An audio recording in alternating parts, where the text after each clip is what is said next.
How much does foreign policy impact American voters in the upcoming presidential elections?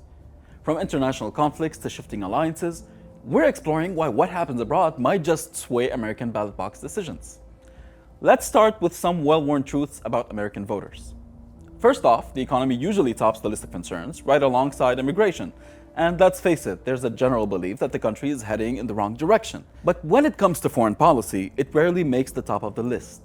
Unless, of course, it's stirring up major unease about the US's role on the global stage, or frequent interventions abroad, or maybe complicity in an ongoing genocide. A recent Gallup poll reveals that only about a third of Americans are satisfied with the country's global position. So what keeps American voters up at night?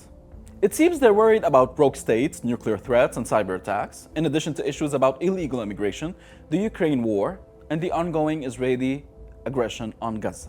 Speaking of the ongoing war on Gaza, it's made quite a splash on the campaign trail.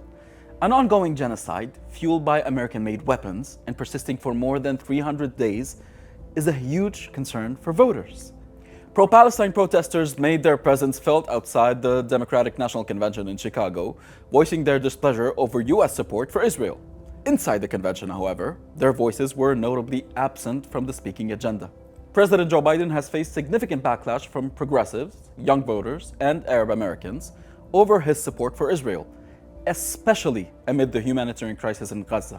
This discontent could impact key swing states like Michigan, which has the highest population of Arab Americans and is crucial in the tight race between Donald Trump and Kamala Harris. As for Harris, her foreign policy stances have been somewhat elusive, according to Foreign Policy magazine.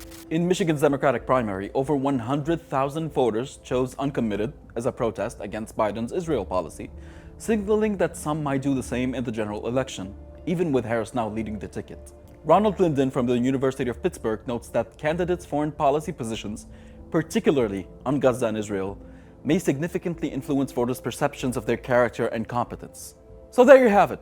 Foreign policy may not always top the voter agenda, but when it comes to an ongoing genocide when innocent children are being killed, it might have significant impact. As we count down to November and whether it's Trump or Harris, the big question remains: will any US administration care enough to reassess its support for Israel?